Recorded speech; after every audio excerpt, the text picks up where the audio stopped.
Hello സുഹൃത്തുക്കളെ, ഈ വീഡിയോയിൽ വിരാട് കോഹ്ലിയുടെ ജീവചരിത്രം നോക്കാം. മുൻഡി 20 ക്യാപ്റ്റൻ 1988 നവംബർ 5 ഡൽഹിയിലെ ഉത്തം നഗറിലെ ഒരു പഞ്ചാബി കുടുംബത്തിലാണ് ജനിച്ചത്. അദ്ദേഹത്തിന്റെ പിതാവ് പ്രേം കോഹ്ലി ഒരു ക്രിമിനൽ അഭിഭാഷകനായിരുന്നു. അമ്മ സരോജ് കോഹ്ലി ഒരു വീട്ടമ്മയായിരുന്നു. ദമ്പതികളുടെ മൂന്നാമത്തെ കുട്ടിയാണ് അദ്ദേഹം. ഒരു മൂത്ത സഹോദരൻ വികാസ് കോഹ്ലി, ഒരു മൂത്ത സഹോദരി ഭാവന കോഹ്ലി. കുട്ടിക്കാലത്തിന്റെ ഭൂരിഭാഗവും ഡൽഹിയിൽ ചെലവഴിച്ച വിരാട് രാജ്യതലസ്ഥാനത്ത് പരിശീലനവും നേടി. ഈ പരിശീലനവും കഠിനാധ്വാനവും സ്ഥിരോത്സാഹവുമാണ് അദ്ദേഹത്തെ വിജയത്തിന്റെ ഉയരങ്ങളിലെത്തിച്ചത്. നിങ്ങളുടെ പ്രിയപ്പെട്ട ഇന്ത്യൻ ബാറ്റ്സ്മാൻ വിരാട് കോഹ്ലിയുടെ വിദ്യാഭ്യാസത്തെക്കുറിച്ച് നിങ്ങൾക്ക് ആകാംക്ഷയുണ്ടെന്ന് ഞങ്ങൾക്കറിയാം. അതുകൊണ്ട് ഇതാ തന്റെ കുടുംബം ക്രിക്കറ്റ് കളിക്കുന്നതിൽ നിന്ന് അവനെ ഒരിക്കലും നിരുത്സാഹപ്പെടുത്തിയിട്ടില്ലെങ്കിലും തനിക്ക് ശരിയായ വിദ്യാഭ്യാസം ലഭിക്കുന്നതിൽ അവർക്കും താൽപ്പര്യമുണ്ടെന്ന് കോഹ്ലി പരാമർശിച്ച നിരവധി സന്ദർഭങ്ങളുണ്ട്. പക്ഷേ അയ്യോ, വിധി ഒരു ചഞ്ചലമായ കാര്യമാണ്. ഡൽഹിയിലെ വിശാൽ ഭാരതി പബ്ലിക് സ്കൂളിലാണ് വിരാട് കോഹ്ലി 9ാം ക്ലാസ് വരെ സ്കൂൾ വിദ്യാഭ്യാസം പൂർത്തിയാക്കിയത്. തന്റെ ക്രിക്കറ്റ് കരിയർ അഭിലാഷങ്ങൾ മെച്ചപ്പെടുത്തുന്നതിനായി അദ്ദേഹം 9ാം ക്ലാസ്സിൽ പഠിക്കുമ്പോൾ ഡൽഹിയിലെ പശ്ചിമ വിഹാറിലെ സേവിയർ കോൺവെന്റ് സ്കൂളിലേക്ക് മാറി.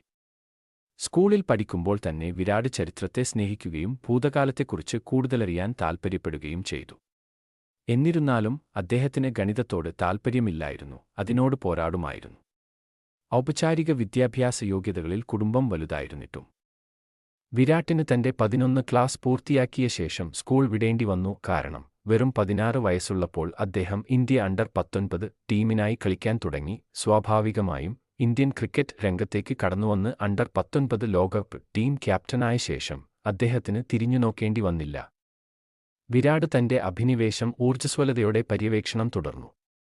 എന്നാൽ ഇന്ന് നമുക്കറിയാവുന്ന അത്ഭുതകരമായ അന്താരാഷ്ട്ര ക്രിക്കറ്റ് കളിക്കാരനാകാൻ തന്റെ ആഗ്രഹങ്ങളിൽ ഒന്ന് വിദ്യാഭ്യാസം നേടുന്നത് ഉപേക്ഷിക്കേണ്ടി വന്നു. ചെറുപ്പം മുതലേ എന്താണ് ചെയ്യാൻ ആഗ്രഹിക്കുന്നതെന്ന് ബോധ്യത്തോടെ അറിയുന്നവർ വളരെ കുറവാണ്. 3 വയസ്സിൽ ക്രിക്കറ്റിൽ താൽപ്പര്യം പ്രകടിപ്പിച്ച ഇവരിൽ ഒരാളാണ് കോഹ്ലി.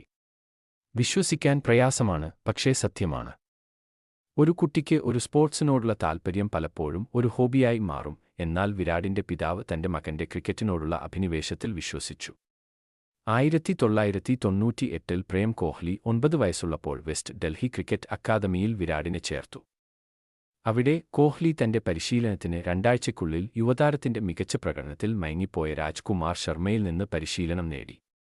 അതേസമയം ഡൽഹിയിലെ സുമീത് ദോഗ്ര അക്കാദമിയിൽ കോഹ്ലിയും മത്സരങ്ങൾ കളിക്കാൻ തുടങ്ങി. 2002 കുറയ്ക്കുക 2003 പോളി ഉംറിഗർ ട്രോഫിയിൽ ഒരു മത്സരം കാണാൻ രാജ്കുമാർ ശർമ്മ ആശിഷ് നെഹ്റയെ ക്ഷണിച്ചതോടെയാണ് കോഹ്ലി ആദ്യമായി ശ്രദ്ധ നേടിയത്.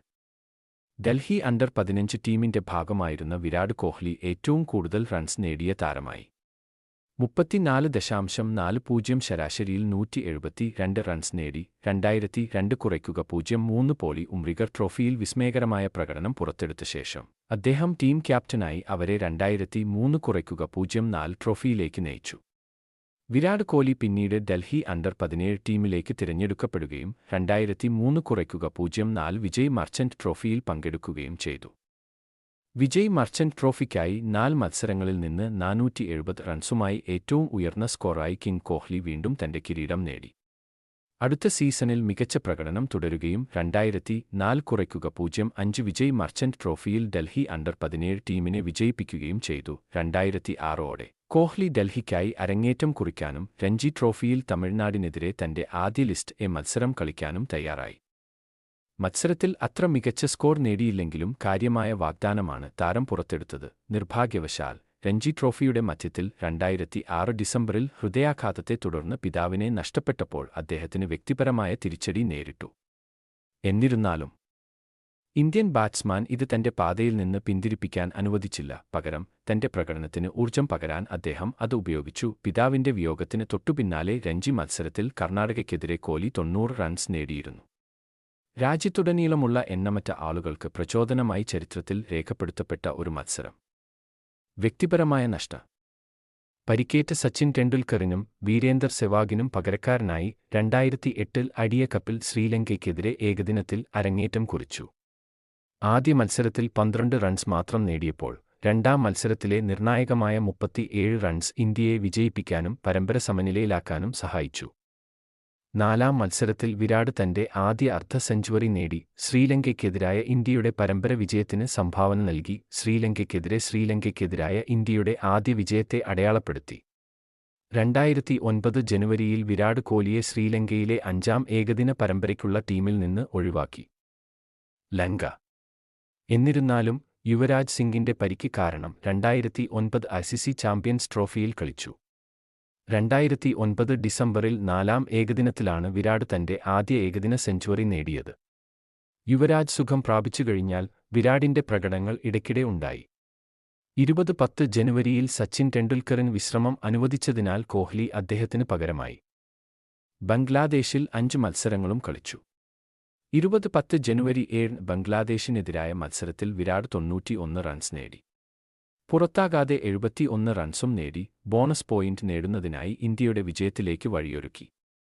തൊട്ടടുത്ത ദിവസം തന്നെ അദ്ദേഹം തന്റെ 2ാം ഏകദിന സെഞ്ചുറി നേടി. സച്ചിൻ ടെണ്ടുൽക്കറുടെയും സുരേഷ് റെയ്നയുടെയും വഴികൾ പിന്തുടർന്ന് അവരുടെ 22 ജന്മദിനത്തിനു മുമ്പ് 2 ഏകദിന സെഞ്ചുറികൾ നേടുന്ന 3ാമത്തെ ഇന്ത്യൻ ബാറ്റ്സ്മാനായി. ശ്രീലങ്കയ്ക്കെതിരെയും സിംബാബ്വേയിൽ നടന്ന മത്സരങ്ങളിൽ വിരാട് കോഹ്ലി വൈസ് ക്യാപ്റ്റനായി. ഏകദിന ക്രിക്കറ്റിൽ ഏറ്റവും വേഗത്തിൽ 1000 റൺസ് തികയ്ക്കുന്ന ഇന്ത്യൻ താരമായി വിരാട്. 2010-ൽ 3 സെഞ്ചുറികൾ ഉൾപ്പെടെ 995 റൺസുമായി അദ്ദേഹം ഏറ്റവും കൂടുതൽ റൺസ് സ്കോറായി. 2011 ലോകകപ്പിൽ സുരേഷ് റെയ്നയേക്കാൾ വിരാട് കോഹ്ലിയാണ് തിരഞ്ഞെടുത്തത്. വിരാട് തന്റെ കഴിവ് തെളിയിച്ചു. ലോകകപ്പ് അരങ്ങേറ്റത്തിൽ സെഞ്ചുറി നേടുന്ന ആദ്യ ഇന്ത്യക്കാരൻ. മത്സരങ്ങളിൽ വിരാട് തന്റെ റൺ നിരക്ക് നിരന്തരം നിലനിർത്തി. 9 ഇന്നിംഗ്സുകളിൽ നിന്ന് 35.25 ശരാശരിയിൽ 282 റൺസ് അദ്ദേഹം നേടി. വിരാട് കോഹ്ലിയുടെ ആദ്യ ടെസ്റ്റ് അരങ്ങേറ്റം വെസ്റ്റ് ഇൻഡീസിൽ അദ്ദേഹത്തിന് അല്പം ബുദ്ധിമുട്ടായിരുന്നു. 2011 ജൂൺ, ജൂലൈ മാസങ്ങളിൽ പരിചയസമ്പന്നരായ താരങ്ങൾക്കൊപ്പം ടെസ്റ്റ് ടീമിലേക്ക് തിരഞ്ഞെടുക്കപ്പെട്ടു. 5 ഇന്നിംഗ്സുകളിൽ നിന്ന് 76 റൺസ് മാത്രമാണ് വിരാട് നേടിയത്. തുടർന്ന് അടുത്ത 4 മത്സരങ്ങൾക്കുള്ള ടെസ്റ്റ് ടീമിലേക്ക് വിരാടിനെ ഒഴിവാക്കിയെങ്കിലും പിന്നീട് യുവരാജിന്റെ പരിക്ക് മൂലം അദ്ദേഹത്തെ തിരിച്ചുവിളിച്ചു. 2011 ഒക്ടോബറിൽ ഇംഗ്ലണ്ടിനെതിരെ ഇന്ത്യ വിജയിച്ചു. 5 മത്സരങ്ങളിലും ആകെ 270 റൺസ് നേടിയ വിരാട് കോഹ്ലിയാണ് ഏറ്റവും കൂടുതൽ റൺസ് നേടിയത്. 112 റൺസിന്റെ ഉയർന്ന സ്കോറുമായി. 2011 നവംബർ, ഡിസംബർ മാസങ്ങളിൽ വെസ്റ്റ് ഇൻഡീസ് 3 ടെസ്റ്റുകൾക്കും 5 ഏകദിനങ്ങൾക്കുമായി ഇന്ത്യയിൽ പര്യടനം നടത്തി. റെയ്നയ്ക്ക് മുമ്പ് കോഹ്ലി ടെസ്റ്റ് ടീമിൽ ഇടം പിടിച്ചിരുന്നു. മത്സരത്തിൽ ഒരു ജോഡി അർദ്ധ സെഞ്ചുറി നേടാനും അദ്ദേഹത്തിന് കഴിഞ്ഞു. ത്രികോണ ഏകദിന പരമ്പരയിൽ ഇന്ത്യയുടെ ടോപ്പ് സ്കോറായിരുന്നു കോഹ്ലി. ഇന്ത്യ ഫൈനലിൽ കടന്നില്ലെങ്കിലും കോഹ്ലി 133 റൺസ് നേടി. ആ മത്സരത്തിലെ അദ്ദേഹത്തിന്റെ പ്രയത്നത്തിന് മാൻ ഓഫ് ദ മാച്ച് ആയി തിരഞ്ഞെടുക്കപ്പെട്ടു. 2012 മാർച്ചിൽ നടന്ന ഏഷ്യാ കപ്പിൽ വിരാട് കോഹ്ലി ഏകദിന ടീമിന്റെ വൈസ് ക്യാപ്റ്റനായി തിരഞ്ഞെടുക്കപ്പെട്ടു. പാകിസ്ഥാനെതിരെ 183 റൺസ് നേടിയ അദ്ദേഹം ഏകദിനത്തിൽ ഒരു ഇന്ത്യൻ താരത്തിന്റെ ഏറ്റവും ഉയർന്ന സ്കോർ രേഖപ്പെടുത്തി. ഏകദിനത്തിലും ഏഷ്യാ കപ്പിലും വിരാടിന്റെ ഏറ്റവും ഉയർന്ന വ്യക്തിഗത സ്കോറാണിത്. 2012 സെപ്റ്റംബർ 15 ശ്രീലങ്കയിലെ കൊളംബിയയിൽ നടന്ന ICC വാർഷിക അവാർഡ് ദാന ചടങ്ങിൽ കോഹ്ലിയെ ഈ വർഷത്തെ ഏകദിന ക്രിക്കറ്ററായി തിരഞ്ഞെടുത്തു. IPL 2013-ൽ റോയൽ ചലഞ്ചേഴ്സ് ബാംഗ്ലൂർ ടീമിന്റെ ക്യാപ്റ്റനായി വിരാട് കോഹ്ലി തന്റെ റോൾ ഏറ്റെടുത്തു. ടീമിന് അസാധാരണമായ കളികളുണ്ട്. ക്രിസ് ഗെയിലിനെയും തിലകരത്നെ ദിൽഷനെയും പോലെ വിരാടിനൊപ്പം പിന്തുണയുമായി. കൊൽക്കത്ത നൈറ്റ് റൈഡേഴ്സിനെതിരായ മത്സരത്തിൽ കൊൽക്കത്ത നൈറ്റ് റൈഡേഴ്സിന്റെ ടീം ക്യാപ്റ്റൻ ഗംഭീറും വിരാട് കോഹ്ലിയും തമ്മിൽ തർക്കമുണ്ടായി. മത്സരത്തിനിടെ ഫീൽഡിൽ വൃത്തികെട്ട തുപ്പിൽ ഇരുവരും ഏർപ്പെട്ടിരുന്നു. രണ്ടുപേരും ഡൽഹി മേഖലയിൽ നിന്നുള്ളവരാണ് എന്നതാണ് വസ്തുത. ഇരുവരും IPL ഒഴികെയുള്ള എല്ലാ മത്സരങ്ങളും ഒരേ ടീമിനായി കളിക്കുന്നു. കോഹ്ലി പുറത്തായപ്പോൾ ഗംഭീറിന്റെ അടുത്തേക്ക് നടന്ന് ഗംഭീറിനെ ദേഷ്യം പിടിപ്പിച്ച് അദ്ദേഹത്തിന്റെ അടുത്തേക്ക് നടന്ന ഒരു പരാമർശം.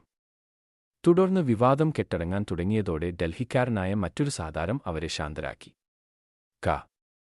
ഇന്ന് എല്ലാവരുടെയും മനസ്സിൽ വിരാട് കോഹ്ലിയാണ്. നന്ദി.